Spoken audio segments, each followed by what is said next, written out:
Thank you very much for waiting. We are starting in a minute. Thank you.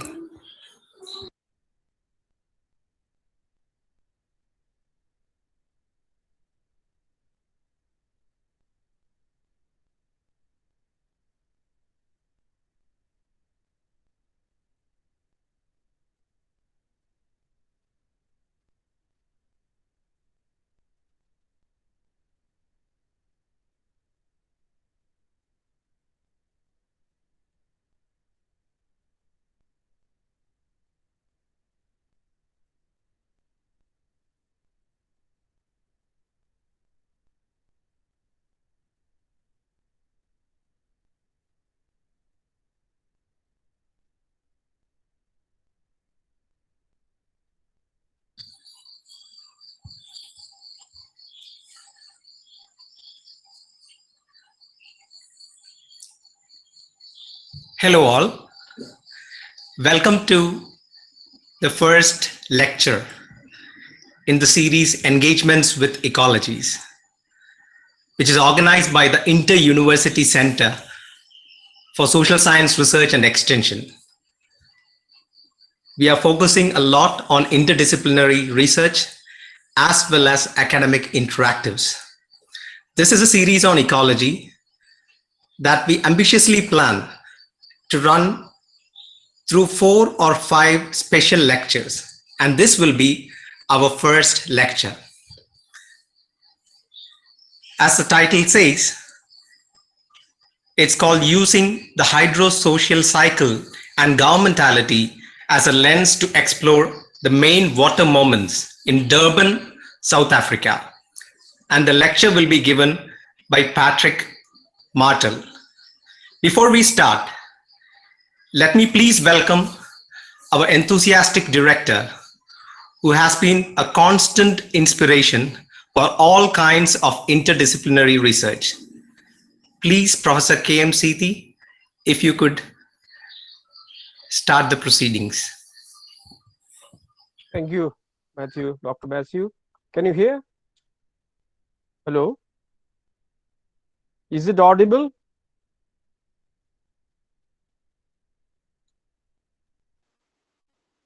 Hello? Is it audible? Hello. Hello. Yes, sir, you're audible. Yes, sir, you're very audible. Yeah. Welcome you all. This is perhaps the third in the series of web-based lectures that the Inter-University Center for Social Science Research in Mahatma Gandhi University is organizing. Today we have a scholar from South Africa to engage with a very interesting subject. As Mathew rightly said, using the hydrosocial cycle and governmentality as a lens to explore the main water moments in Durban, South Africa. I'm sure that most of you know that this water management, this is not an apt word to call it water management, but this is a sort of engaging the water question across the world from one level to the other. We have the experience from different countries. We have a scholar today, Patrick Martel, who is eminently known as a scholar in environment and development studies, working in one of the universities in South Africa. Dr. Mathew is familiar with Patrick Martel and his work, and I'm sure that from the experience of Durban, we may have to draw a lot of lessons from the point of view of how we manage water and so on and so forth. This the IUCSSRE, I mean, Inter-University Center for Social Science Research, has been promoting interdisciplinary studies across a wide range of subjects. I'm sure that this is a part of this special lecture series on ecology. From that point of view, this is the first engagement with the ecologies from a scholar of a great eminence from South Africa. I welcome Patrick Martel on behalf of Mahatma Gandhi University and on behalf of all who have assembled today to listen to your lecture. And I also request Dr. Mathew Varghese to coordinate the session, and he has been doing it right from the very beginning. And I welcome you all, each and everyone participating in this session. I'm sure that Mathew will be giving some broad guidelines as to how to interact in this session after the presentation of Patrick Martel. Once again, I welcome you all, and I request Dr. Mathew Varghese to coordinate the session. Thank you. Thank you very much, Professor KM and now we'll, before starting the procedure, let me talk very briefly about Patrick. Besides being with the School of Built Environment and Development Studies, as well as an EPIC A coordinator at the University of KwaZulu-Natal, South Africa, he has certain emphasis areas. With a geography background, he has an experience working at the interface of social and natural sciences and is interested in governance processes that shape water-society relations. In the past 5 years, Patrick has worked on a range of water-related projects in Durban. He has worked as a research subcontractor on 2 projects related to transformative riverine management program in eThekwini municipality, which is funded by C40 Cities Finance Facility. He is collaborating researcher on the LIRA 2030 project, which focuses on transformative adaptation in water-related projects in Durban, South Africa, and Harare, Zimbabwe. His research has contributed to the outputs of Water Research Commission Project K52354, which collectively focused on demonstrating how ecological infrastructure can be used to secure water for the benefit of society. He was a lead author of 2 external valuations for Ale River Pilot Project and is part of the Community Innovation for Palmiate Catchment Rehabilitation Project. Let me briefly also say that Patrick has been almost my supervisor when I was doing my postdoctoral research in Durban, because he was my guide geographer who took me across Durban and the places outside, told me about the context where ecosystem infrastructure comes from, gave me a broad sweep and a historical sense. And let me add on that he is an enthusiastic comrade runner. So Patrick has a different take on things, as I've always felt. So thank you very much, Patrick, for being here. So now the floor is yours. But before we start, let me tell you that we will keep the audio and the video mute through the entire proceedings. And after Patrick's talk, what we will have is that there is a chat box. Please take a look at it. And in the chat box, as the talk is coming to the end, you may pause your queries. We will quote you. Please put your name there. We will quote your query with the name, and Patrick will address those queries. So once again, welcome all. And Patrick, please, the floor is yours. Thank you very much.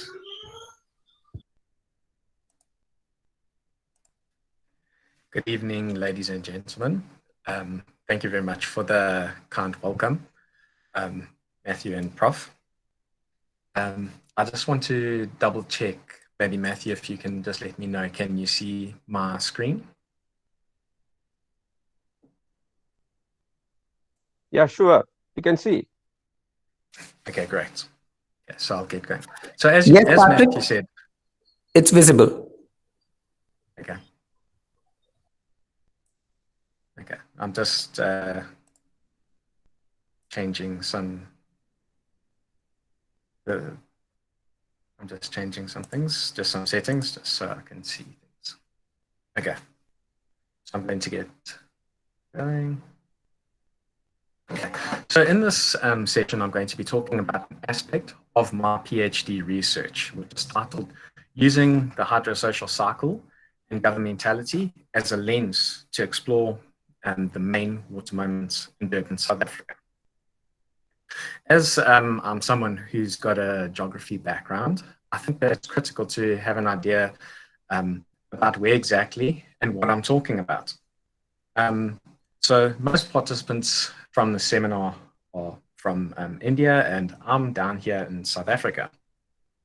As you can see, South Africa is right at the southern tip of Africa, and more specifically, I'm from the province of KwaZulu-Natal, which is on the east coast of South Africa, and the city of Durban is over here. Okay, so just to give you a little bit of an introduction, what is the city of Durban known for? So it's known for its Golden Mile beaches. It has the port of Durban, which is the largest and busiest shipping terminal in sub-Saharan Africa. There's approximately 3.5 million people residing in the municipal area, so it's the third largest city in South Africa. I thought that the audience would appreciate that Durban has the highest concentration of Indians outside India. And there were two waves of Indian immigration, first being indentured labor brought by the British, and then the second was in the form of paid passengers. In terms of administration, the city is currently administered by the eThekwini municipality. And also being within the context of South Africa, it's also had a bit of a darker past due to the colonial and apartheid systems. Although the system was abolished in 1994, there's still a legacy today. So this slide shows a spatial planning view of the municipal area. It also highlights that there's a dual governance system. So I hope that you can see my mouse cursor, but the gray color area represents the traditional authority area, which is 2/3 of our municipal area. And the white color on this map reflects the urban core. And as you'll hear later on in my talk, that this has implications in terms of service provision. So, like I've said, this presentation is based on my PhD research. I've given this lecture quite a few times at the University of Cape Town, at IUCSSRE Delft in the Netherlands, and then I've also given it at my home university, University of KwaZulu-Natal. So, just to introduce the context of water and water and sanitation in Durban. Durban is a fast-growing and transformative city. It's also an award-winning city, particularly in terms of water and sanitation, where it was awarded the Stockholm Award for being a progressive water utility. The city also has to address what's known as the water and sanitation backlog, which is attributed to the apartheid political system. It's called an innovative laboratory for the Gates Foundation, where they're testing out reinventing the toilet challenges. We're also testing out ecological infrastructure, and I've been fortunate to be part of a number of those projects. But just also in terms of context, it has a complex and unequal system of service provision in the city. And we have what is referred to as a spatially differentiated service provision model, which I'll talk about later on in the presentation. So to just give you an outline of what I'm going to actually be talking about, I'm going to trace the history of water in the context of Durban between the 1800s to present day in relation to the geographical context within which history is embedded. So I'm going to be talking about these different water moments which establish path dependencies, but it's also important to recognize that these water moments can overlap with one another. So my approach is rooted within political ecology, and I use the hydrosocial cycle. I'll present a little bit of theory on the hydrosocial cycle as well as governmentality. But I use these two theories to map out significant moments of change in water and sanitation provision. So as I said, I also use governmentality. Yes, okay. So this is just some more background information in terms of where I'm getting my data from. In terms of my PhD research on water moments, this is largely based on archival data and secondary data, as well as personal experience within this. And in terms of data analysis, my main analytical methods were based on discourse analysis. And then I applied this constructed theoretical framework based on the theories of governmentality, political ecology, the hydrosocial cycle, and water governance. So when most people think of water, they think of the hydrologic cycle, where you have rainfall, and then it can go surface water or underground water, and then eventually where you can have storage facilities, then eventually it gets evaporated, and then the cycle just continues. What my research is interested in is the hydrosocial cycle. So within the system, particularly the land-based system, I ask questions about the economics, why are certain decisions made? So for example, why is the dam wall here? Why are certain land uses over here? What is the politics? What are the power relations? What are the laws? What are the social practices? And how has this changed over time to shape our water society relations? So the hydrosocial cycle, it's, or should I say hydrological cycle, it separates water from its social context. In contrast, the hydrosocial cycle, it considers the social and physical dimensions of water being inseparable. So it's concerned with the relational dialectic between water and society. So with this approach, you can use water as a lens to analyze society. It's all based on water being produced by society. So politics really matters and power relations matter. With the hydrosocial cycle, water is an actor, and people try to always govern water, but water has an unruly nature. You can think about it in terms of floods, which challenges society, floods and droughts, or even contemporary issues such as climate change. So nature is also an actor in consideration of when you consider the hydrosocial cycle. So what's quite important is to understand the past and the present. Path dependencies and moments of change are quite critical with the hydrosocial cycle, and that you have different societal expectation and discourses that emerge and also change over time. One of the things which have actually shaped my framing of water moments is the urban hydrosocial transition model by Professor Chad Stadden, who's also my PhD co-supervisor from the University of the West of England in Bristol, UK. So I'm just going to go through this bit of theory quite quickly. But what is governmentality? It actually frames a lot of my research. And so this concept was developed by Michel Foucault and then further elaborated on by other scholars. So what is it about? It's the mentality of government. It's concerned with the conduct of conduct, governing of the self, and then also governing of others. It's a way, it considers the way how the governors produce certain subjects or cultivate subjects to fulfill particular policies and practices. So it's about the mentalities, the rationalities, and the techniques through which subjects are governed.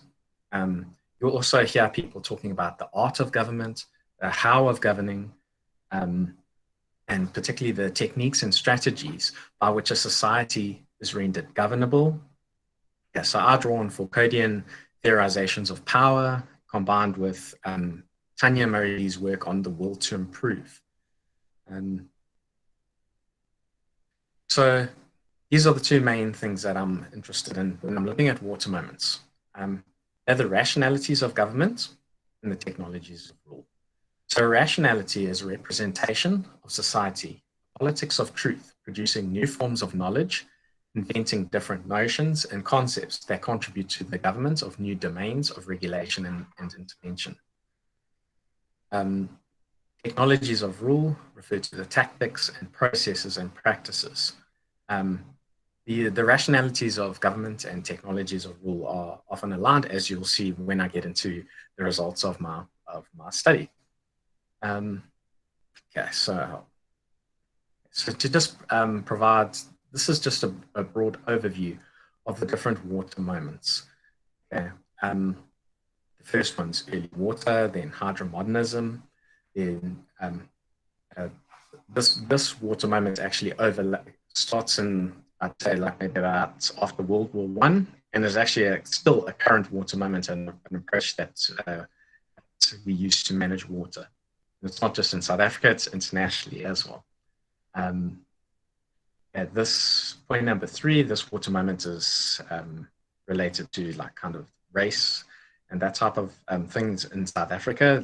When you look at the colonial and apartheid system. Yes, and then points 4, 5, and 6, I'll be talking about as well. So to get into the heart of it, okay, so just how this infographic on the slide is presented, you'll see that the green represents the context. Okay, so for this early water moment, it's related to the context of early expansion of Durban. Then the red is the political rationalities, or like basically the dominant discourses of this water moment. And then the blue refers to the technologies of rule. Okay, so these are the type of practices or tactics that we use to govern water. So as you'll see in the context of was the early expansion of Durban, what was quite important here was Durban is part of the British, was a British colony, and the local government first started here in 1854. That was when the first, what I refer to as a hydrosocial contract started, where the state had a mandate and responsibility to provide water to people in different forms. So, but as it was a young, I'd say, town, or what they refer to as a borough, there were ad hoc solutions for water and sanitation. There were also, at this point in time, there were a range of epidemics. And then I'll just move into the various tactics or the technologies of rule. There was localized provision. So there was private wells, rainwater harvesting, and as I said, water became a public responsibility in this period of time. I'd say the time period goes from about 1854 to the early 1900s. Okay. And what were the challenges in this time? It was linked with the inability to finance larger scale systems. There was no local funding of the water system, so the colonial system actually funded it because it was cheaper. There were a range of water fountains throughout the city. And also there were water quality concerns. The water was considered to be brackish, and there were different like perceptions and health related issues.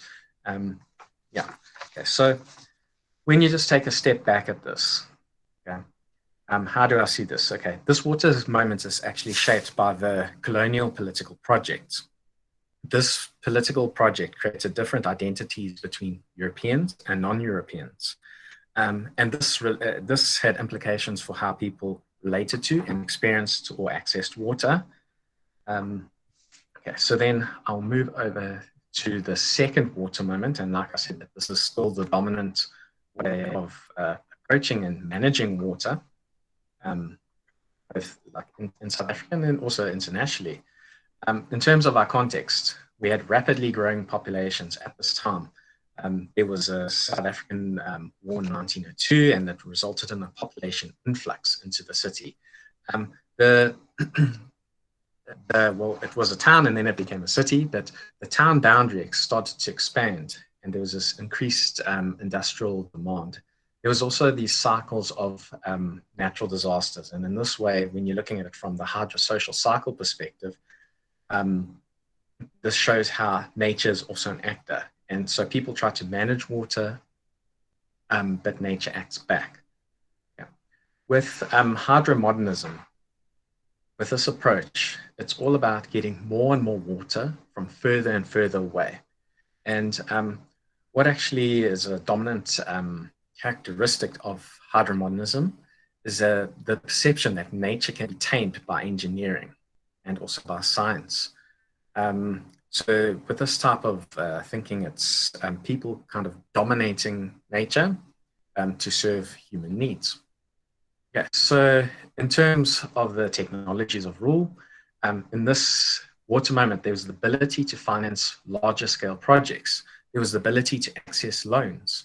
There were new laws drawn up, which enabled the local government, who was responsible for providing water to European citizens. So there were new laws to help them access these loans, and they received these loans from the London market. But, with water and growing cities and growing populations, there was the main problem of we need more water supply to satisfy the demand. The industry was thirsty, and so were the people. With this engineering approach, with hydromodernism, the engineering approach is favored. Okay, so you're looking at getting water from big dams. You're looking at water transfers, which has happened even more and more recently.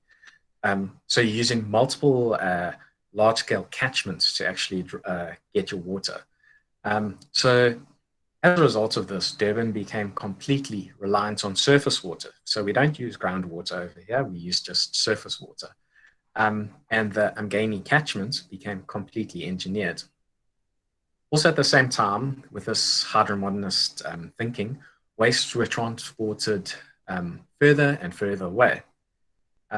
Over time though, and I'll chat more about this in a later water moment, but there was this transition from local to national responsibility, and this was linked with our first National Water Act in 1956, but I'll speak a little bit about that later on.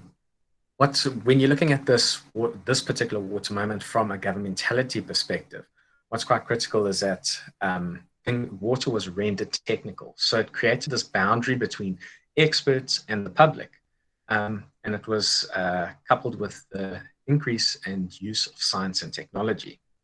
So just to reflect on this hydromodernism water moment. Okay, so as I've said, this water moment is still ongoing, and it has also been shaped by the colonial, post-colonial or apartheid, and post-apartheid political projects.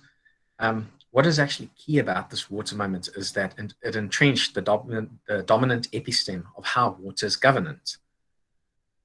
Yeah, so this episteme is based on science and engineering and prioritizes knowledge, reason, and expertise associated with this approach. Okay, so in essence, with this water moment, water was rendered technical, and some will say it became apolitical. So moving on to the third water moment, the context of this was implementing both, what started in the colonial system, but then actually became materialized within the apartheid system. So the dominant political rationalities of this water moment is segregated development, social and spatial engineering. The main technologies of rule is linked with biopolitical governmentality. So what do I mean by this? That your level of water and services provisions were based on your race. There were multiple tactics and laws used by the centralized state. For example, there was the National Water Act, which established riparian rights.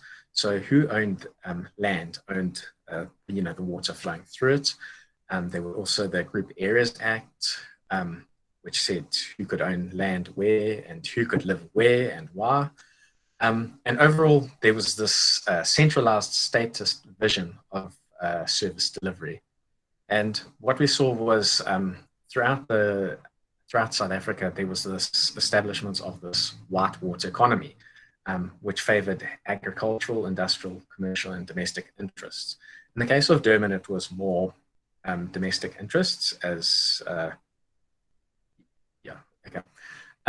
then what we also saw was the creation of different authorities. So we saw in 1974, the creation of the Umgeni Water Board, to supply water to what was referred to as townships. These were Black African townships or non-white townships. Okay. And this Umgeni Water Board became the bulk water supplier. And what actually happened over time was increased the price of water. Okay. But what's really interesting about the creation of Umgeni Water is that when you read up on this, a lot of the reasons behind why it was created was so that the white authorities in the urban areas didn't have to interact with the Black authorities in the township areas. So there was this kind of intermediary between them, and that was the function of the water boards at that particular time. Okay, so this third water moment is all about entrenching the colonial and apartheid political projects.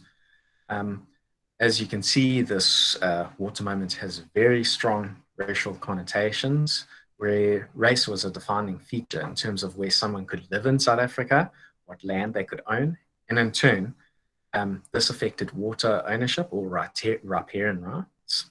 Okay, and also when you look at it in terms of service provision, what services they received. If you think about it, this also shaped where built infrastructure was located and where water flowed towards these completely engineered systems.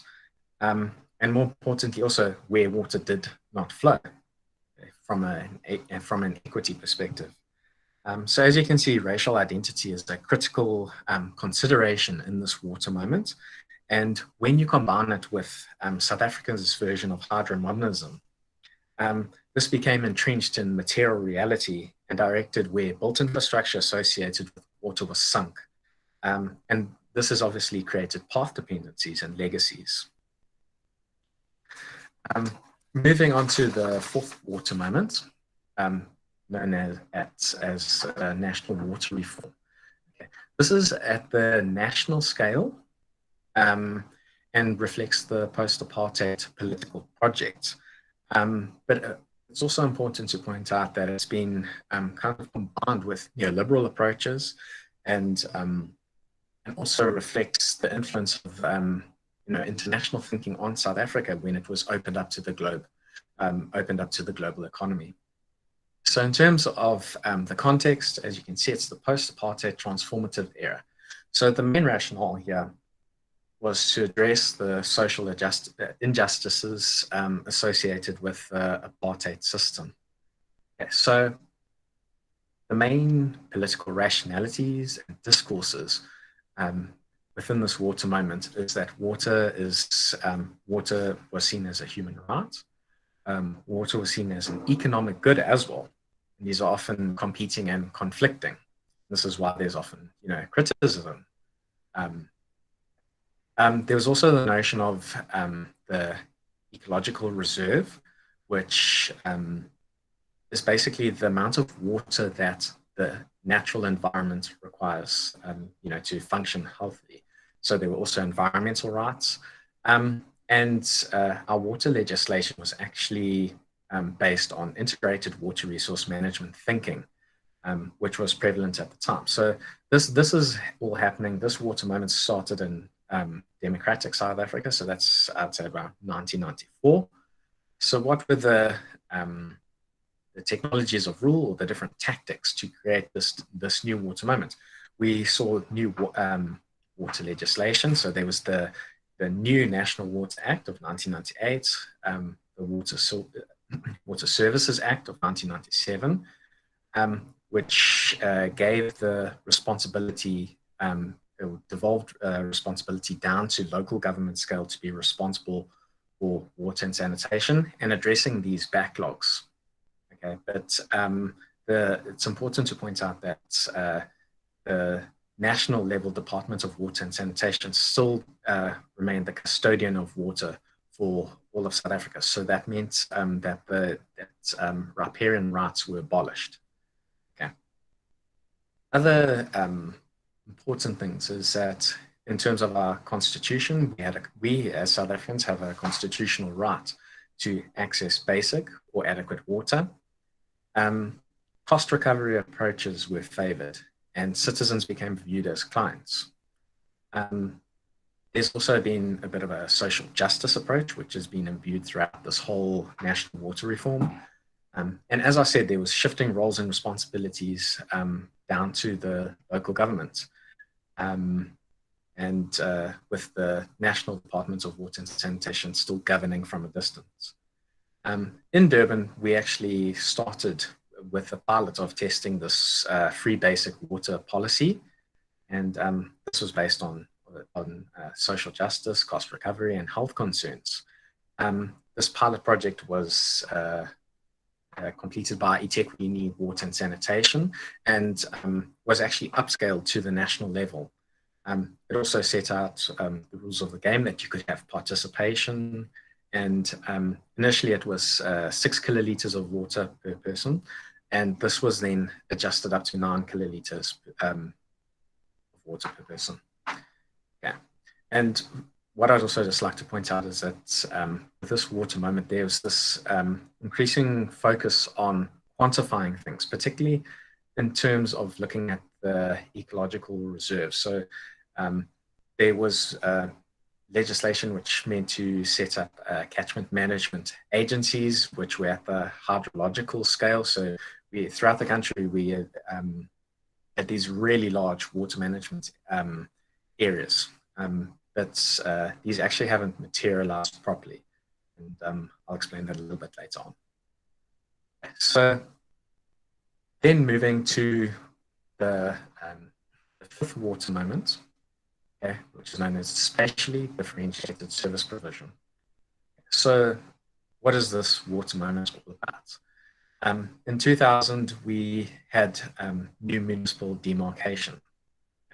So what actually happened was applying the principles of cross-subsidization, the city of Durban became the eThekwini municipality and gained 60%, like new area was included into the municipality. So it grew by 60% overnight.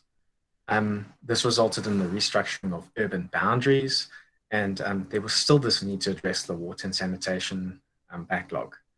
So the dominant political rationalities here are spatial discourses. So where you are in the city matters, and that shapes the type of or the level of water and sanitation service provision that you receive. People say that this is very innovative, but then others also questioned in terms of social justice.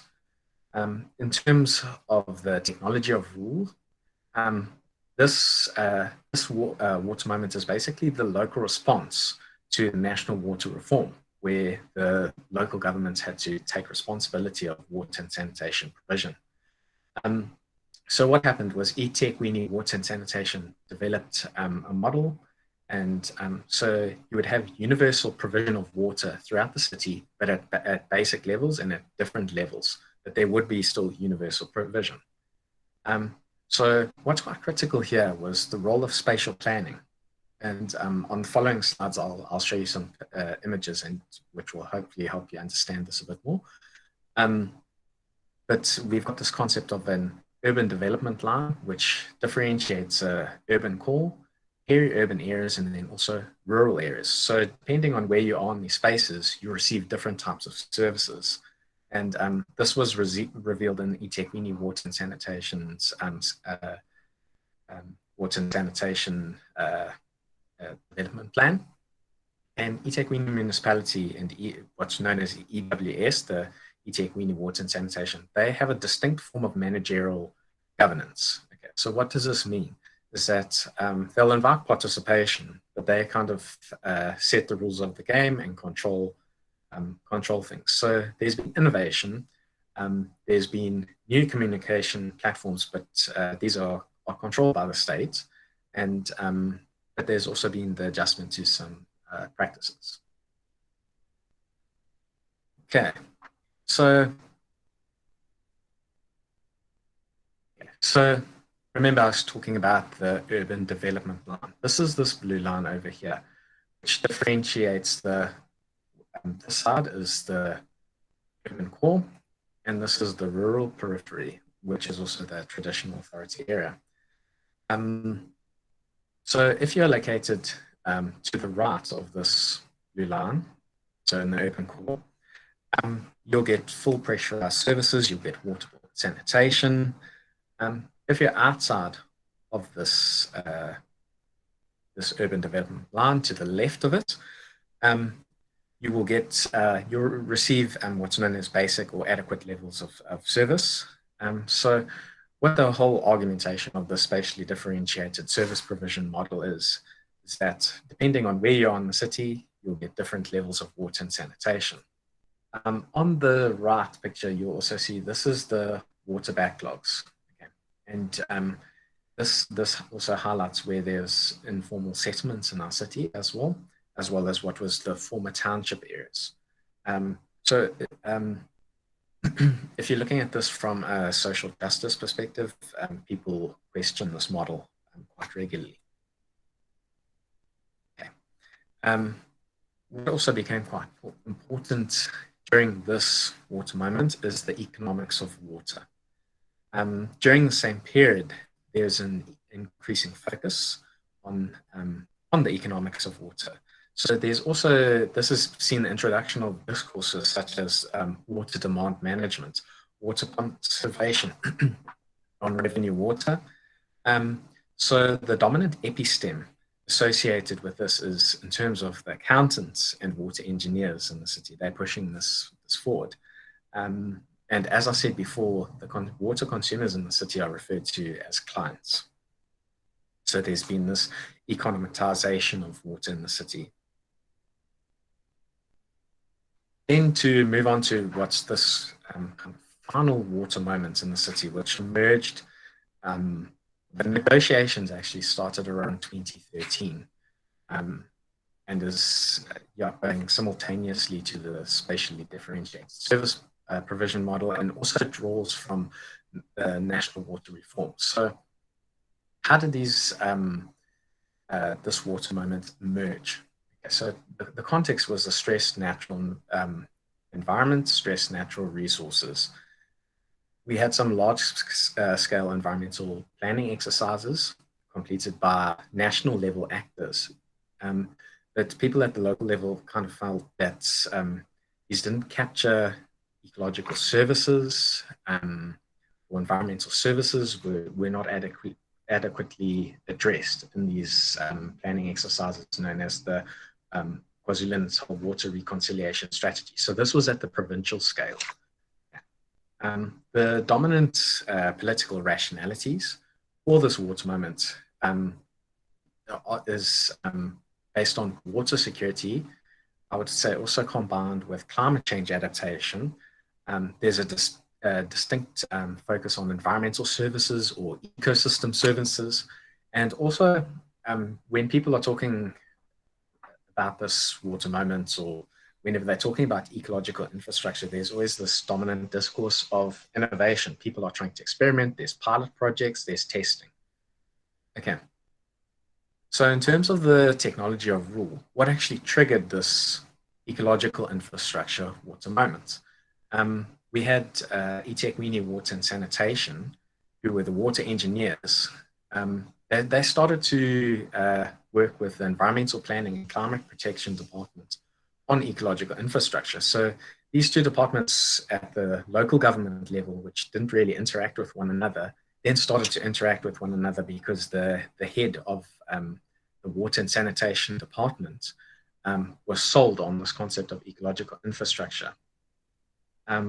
So what is it all about? It's about investing in the natural environment with the goal of enhancing water security and addressing climate change risk. What we've also seen is that there's been a number of partnerships and collaboration. We've seen this materializing at the catchment scale. We've seen this formation of this Amgeni Ecological Infrastructure Partnership, where there's, I would say, over 20 different organizations who are members. And so what have been the main tactics? There's been the formulation of an investment plan. Critically, this ecological infrastructure water moment has also been informed by research projects. So research has quite a strong role in this.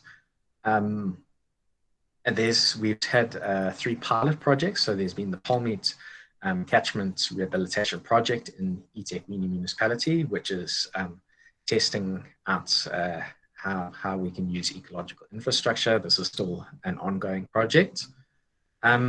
And then there's also been innovation, looking at understanding how you can improve people's relationship with water. And particularly this is looking at how this, like building state-citizen relationships through water, and acknowledging informality in the city. Yeah. So this final water moment, known as ecological infrastructure, is still pretty new. But what stands out to me is that the knowledge, reasoning, and expertise that are driving this water moment are outside of the dominant discipline of engineering. Okay. So the experts who are actually driving this water moment are researchers, ranging from those with a hydrology background, water governance experts, as well as social scientists. There are also other experts, such as municipal officials who are tasked with addressing climate change, as well as environmentalists. Then there's also been the inclusion of the knowledge of people from civil society groups and local communities. And then there's also been the consultants have been pulled into these processes to help develop plans and those type of things. However, it's also apparent that the conditions pushing the notion of ecological infrastructure have to speak the language of water engineers and economists. So in this space, they start to use words like investment plans, cost-benefit analysis. So these coalitions strongly reiterate the role of evidence-based science and argue that there's not a binary choice between grey and ecological infrastructure, but rather that there's a continuum of water security. As this water moment is pretty new, it'll be interesting to see how it plays out in a couple of years' time, whether something actually materializes from it. So what are the main takeaways from my presentation? First, by using governmentality and the hydrosocial cycle as a lens to analyze the main water moments in Durban, you can see that there have been a number of political projects. So these include the colonial project, the post-colonial project / the apartheid project, and then the post-apartheid project. And the post-apartheid project pushes forward the transformative agenda, but this has also been combined with a neoliberal agenda. So these political projects actually shape our water society relations and how people relate to, experience, and access water in the city. These political projects shape the materiality of built infrastructure, as well as establish various path dependencies. Okay. These political projects influence how water is governed in the city, who is responsible at what scale, and these scales have shifted from local to national responsibility, but then have been decentralized and devolved back to local responsibilities. However, the national government still governs from afar, which kind of reflects the neoliberal approach. In Durban, there's been the prominence of hydro-modernist engineering approaches, and over the time, the city has become completely reliant on surface water. And the dominant approaches to water favor technical, science-based approaches that are associated with engineering, water engineering.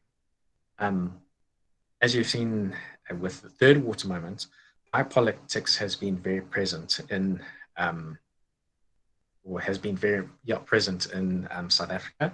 And this is linked to the asymmetries of service provision, which actually coincided with South Africa's version of hydromodernism. So this also established path dependencies and legacies of the apartheid system. In South Africa, the transformative agenda has shaped and reformed who has access to water and sanitation, with access at adequate or basic levels. And water is also seen as a constitutional right. However, this is often at ends with the neoliberal agenda, where there's also been this economization of water. The most recent water moment has focused on ecological infrastructure, and it also reinforces the argument that nature matters. Prominent themes within this water moment include collaboration, partnerships, and intentions to improve the relationship between people and water. But this is also shaped by the neoliberal agenda and how forms of environmentalism is discursively expressed in economic and engineering terms, such as investment plans for ecological infrastructure. So overall, water moments reflect how society has influenced water over time and space, but also reveals how water has influenced society by driving change and creating new water moments. So as I hope you have seen, that there's a dialectical relationship between water and society. Overall, water is more than the biophysical and technical. It's more than the chemical elements of hydrogen and oxygen. I would have hoped that you can see water is politically produced, and it is shaped by politics, social approaches, and power that become entrenched and materialized in built infrastructure and space over time, and heavily shape water-society relations. Thank you very much.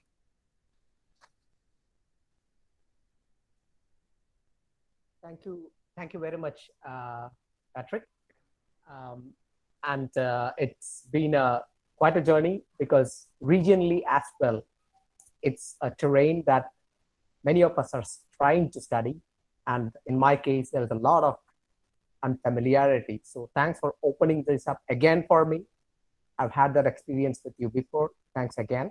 But going through such things like sets of political projects and shifting and hydro-modernist engineering, biopolitics, transformative agendas, societal influences. I mean, that's quite a journey, in fact. So, and also ending it through the dialectics, which is like quite, if I may go to this Lefebvre kind of an idea, which is it's very significant. So let me just tell all the participants that now there is a chat box which is open, in which you can type in the queries, and with Patrick's permission, and we can go to the queries one by one. Is it okay, Patrick? Yes, that's fine. Okay. So shall I quote the first query for you? Yes. Thank you, Patrick, once again. And the first query is from Professor KMCT. The question is, there has been a spate of criticism that the neoliberal global strategy of water management has eventually led to privatization of water that gets down to local spaces in many global South countries. What exactly is the experience of Durban in particular, and South Africa in general, in regard to the intervention of neoliberal institutions like World Bank? Has it led to privatization of water through strategies of participatory management? This is Professor KMCB. Thank you. Okay, thank you for the question, Prof. South Africa, how it manages its water is it's actually not privatized. With our current national water legislation, the national level Department of Water and Sanitation is responsible, was the custodian for all water resources in the country. So we don't actually have privatization of water in the country. We still have In the case of Durban, we still have the bulk water suppliers, which is Angani Water, who sell the water to the local government, the water service provider, or water service authority, should I say rather. And then they then sell it out to the consumer. So we actually, South Africa is different, quite different to the rest of the world, I think, in terms of water privatization. But that doesn't necessarily mean that, like ideas linked with privatization haven't shaped our water society relations. So we, like through my presentation, I try to link, constantly link it to the neoliberal agenda. So we have also different like tariff structures for the city. So you still have free basic water, and then just how we've got these tariff structures is the more water that you use, the higher you pay. So it's got different, different tariff structures. So we haven't really had, in terms of Durban, we haven't had institutions like the World Bank coming in. Where we are kind of having these global institutions coming in is now more in terms of the climate change agenda, with the C40's finance facility coming in to finance or help the city develop this transformative riverine management project. But it's slightly different to like the World Bank. Okay. Thank you, Patrick. If I may go to the next question. This is from Dr. Rajesh. Okay. I'll quote the question now. Thank you very much, Patrick, for your wonderful insights on the topic. In your observation, how well is the demand-driven community management model for tracking water issues in South Africa? What are the major innovations taking place in this regard? That's Rajesh. Thank you. Okay. So in terms of water demand management, it's a pity I didn't include this one image that actually shows our water demand management over time in Durban and how that's increasing with population. Basically, we've had different, I suppose maybe water management devices inserted into like our kind of water system. They're called flow restrictors, so they're outside of your property, and they restrict the amount of flow coming into people's properties. So there's less pressure. We've also seen other innovations. There's been reclaimed water used by industry. That's kind of within the to the south of the CBD of the city, where there's industrial area. So what they always talk about, there's fit for use purpose of water. So what are the community management model for tackling water issues? Okay. I think I've covered with what I want to say there. Thanks, Mathew. Can I read once again, please? Okay. In your observation, yes. How well is the demand-driven community management model for tackling water issues in South Africa? And what are the major innovations taking place in this regard? That's the rest of the question. Yeah, thank you. Okay. So I think I missed the beginning part of the question. So with this particular model that we have, where you have free basic water for it's actually based on where you are within the city, but it's also linked to your property value. If it's less than 250,000 Rand, which is our currency, you get kind of free basic water. And I suppose it's being where kind of eThekwini Municipality Water and Sanitation Department has received progress is that they've ensured that people all have access to water within the city. Even in informal settlements, it's because water is a constitutional right. Within even within informal settlements, there has to be a community standpipe for people to actually get water from. We've also seen it's what's known as the interim services provision, where we've seen community ablution blocks for people, particularly in informal settlements, so they have access to what's referred to as adequate water and sanitation. Yeah,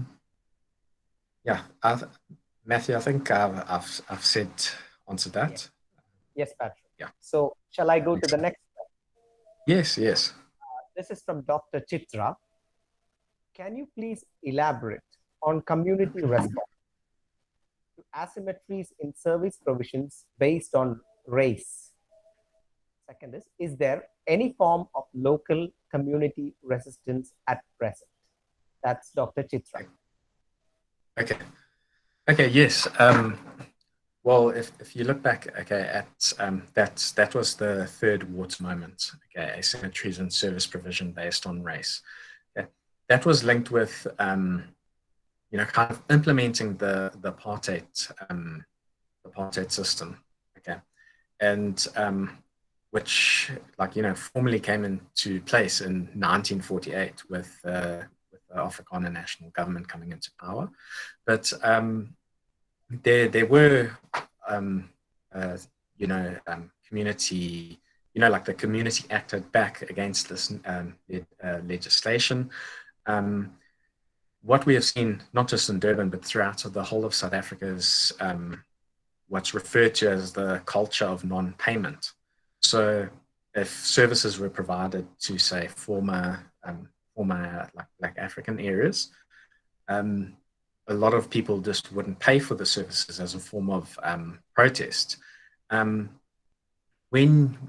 you actually look at it in current times in terms of like water protests, there's been some complaints or like contestations within the informal settlements, where people actually they're against getting these different services in different spaces. They'll question and say, it's particularly what the kind of language that's always used is they want to feel the flush. They want flush toilets. They don't want some of these like the dry toilets that are in these community ablution blocks. They want proper flush toilets. So there's been resistance on that.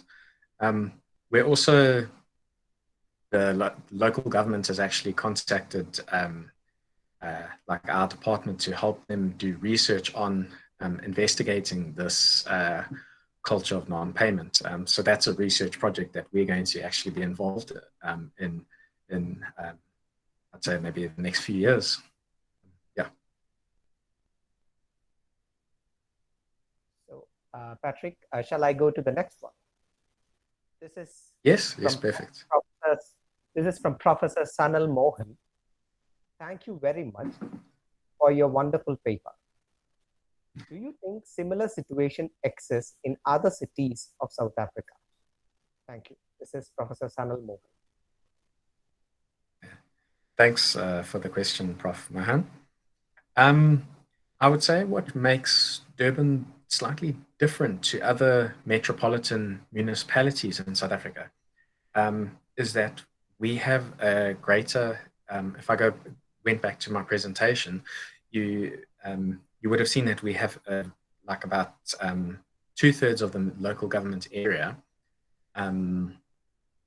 that is covered by traditional authority land. Okay? Whereas the other metropolitan municipalities don't really have that.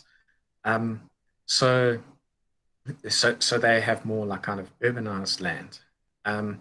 So I would say similar situations do exist in other cities. So they'll have similar experiences. So they would have had the colonial water moments. They would have hydromodernism. I believe in our country there's apparently over something like 600 water transfers throughout the entire South Africa. so our whole water system is based on water transfers. And there also would have been asymmetries in service provision linked with the whole national apartheid system. In different cities, like in Cape Town, I know that there's been outcry in terms of how they are using water management devices. Also, I know that there's been court cases in Johannesburg also in terms of cutting people off. Some people regard eThekwini Water and Sanitation as one of the leaders in water provision. So some people are criticizing, some are saying that they are really good. And what we actually get is we get a lot of international researchers coming to Durban to learn about water. A lot of them are more from like the technical side of things, so particularly in terms of sanitation. So we have the Gates Foundation, the Reinvent the Toilets challenge. So it is also considered a ground of innovation. And then as I mentioned in my presentation, we also had the free basic water policy, which started in Durban and then other cities and copied that, and it became the national standard. So I think I covered that, Matthew. Thank you, Patrick, once again. And I'm moving to the next question. This is from Anupriya. Was able to relate your case study to several in India. Though urban planning is trying to include equitable social planning, they are largely continuing to be greenfield, especially city level. For instance, large concrete structures are built on wetlands, and when a flood occurs, the most vulnerable is the marginalized section.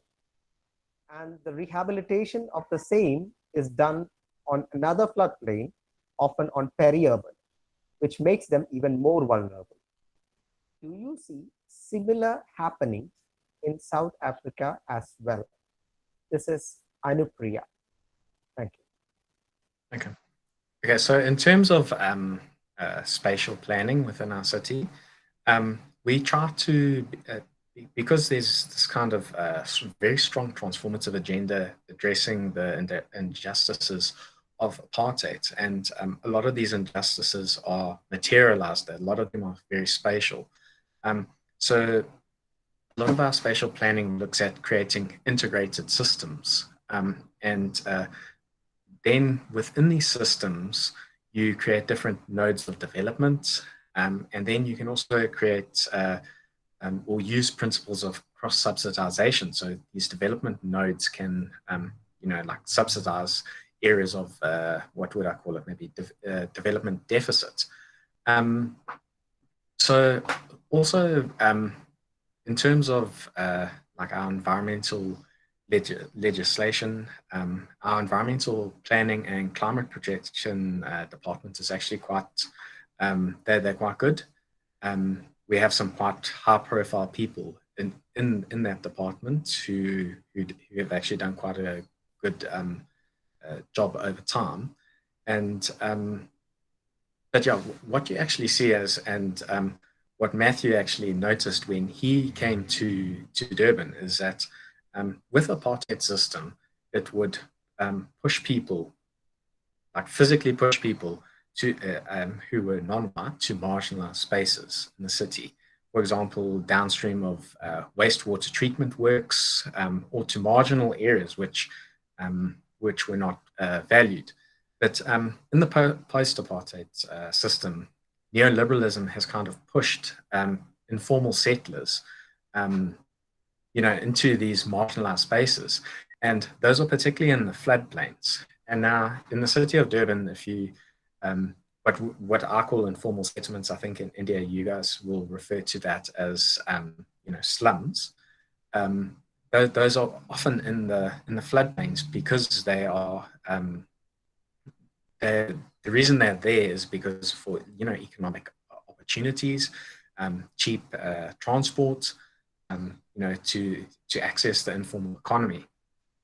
So these groups are actually quite vulnerable. And one of as Mathew will know, that our School of Built Environment and Development Studies, our research team, we are increasingly focusing on engaging these people in informal settlements, listening to their local knowledge, trying to understand their relationship with water, their relationship with the natural environment. And often in these spaces, they don't have services. So they use the natural environment as a service to transport wastes away. So we're actually engaging with quite a few of these groups on that to understand this. Yeah. Thank you, Patrick. And could you take a couple more queries if there are? Yeah, that's fine, Mathew. This is from Dr. Mathew Kurian.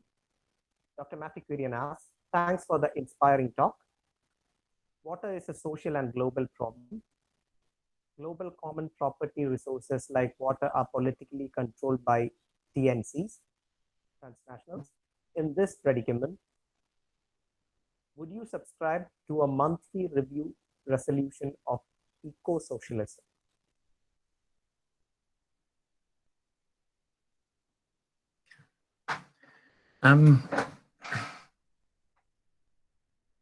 Mathew, could you maybe explain the question to me a little bit more? If you could just say it again. Okay. What I understand, and I think Dr. Mathew Kurian could type in a little more by way of explanation in the follow-up, but from what I understand, the transnational companies have a particular kind of vision of, they have their own paradigm of thinking. And yes. that kind of predicament, would you subscribe to a kind of review and resolution of eco-socialism as an idea, if you could see it that way? Yeah, I would say so. I would say in our cases, the way how I've kind of seen these transnational companies, we don't really have, in the case of Durban, we don't really have these really big transnational corporations coming in. I would say that they might be in larger cities such as Johannesburg or in other maybe intermediary cities. But yeah, I would say if you actually look at the different kind of people coming in, or different organizations kind of shaping our water society relations, I'd say recently the big actor has been the C40 Cities Finance Facility, kind of pushing this agenda of transformative riverine management, which is looking at addressing the impacts of climate change, coupled with addressing vulnerability and also risks. So we kind of have this, I would say maybe, like a C40 city network is, it does, when you actually look at it and analyze it, it does reflect a bit of, like a neoliberal governmentality to it, especially in the processes that's, like where you've got cost-benefit analysis, and those type of things. So we have these quite big global organizations coming in more on the climate change side of things.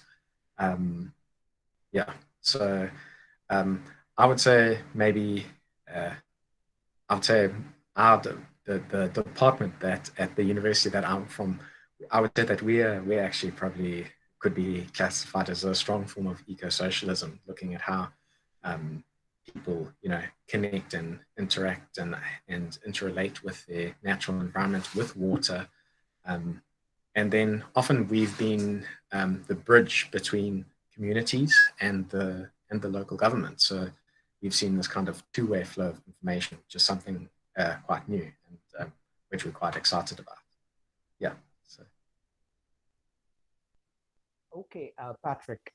And I think with this, we are coming to the close of the queries. And it was very interesting that all of those who participated came out with such opening up queries. And from my own interactions, particularly with Patrick and in general with the environment in which we met with that ecological infrastructure project, which was new. I mean, I could see the networks of relations constituting hydrosocial, territories, if I may put it, coming along into hydrosocial networking. So, so that was coming live again here, and water technologies, entwining ecology and society. I mean, this is what these initial inquiries of these ecological series from the platform will be about. I mean, that is a major part of it. And as like water as flowing through landscapes, technologies of cities, connecting places, spaces, people, all of these came very live in your talk. So we would, sorry, there is another question, if I may pause there. This is very interesting. And this is from Professor KMCD. Is there still any legacy of Gandhi in Durban? I'll let you address that and then I'll go. Oh, yes. Yes, there is. It actually, I'm sure you would have heard the story of Mahatma Gandhi being, physically thrown off the train. That actually happened in Pietermaritzburg, which is maybe about 70 kilometers away from Durban. So they actually, there is a legacy. People know about Mahatma Gandhi in Durban. I don't think, Mathew, I don't think when you were in Durban, I don't think you visited, there was a house that, that he used to stay in. There's also, next time we yes, next time. There's also roads named after Mahatma Gandhi. So yeah, he was regarded as an inspirational figure also here. So thank you, Professor CP. And so therefore, I mean, what technology, society, and nature, Patrick, you very interestingly brought them together as interrelated, as well as mutually determining, if I may put it, kind of elements, and also opened up a terrain for us, especially regionally. So let me tell you three things to formally close the session. First is thanking you once again on behalf of the IUCSSRE. Secondly, there is a platform that we are making on ecological series. So please be part of these ongoing interactions. And thirdly, what I would like to see is, I mean, all our participants coming together for these kinds of inquiries, because that should be a standing activity if that can happen. So once again, thank you all for being here, and we will be continuing these series. And let me thank Professor KMCD once again for giving such a lovely interdisciplinary platform, and all those people who are at the IUCSSRE who are seriously in this exercise. And yeah, and thanks again for all the participants. Please be with us for all the inquiries that follow. Thank you. So we are closing the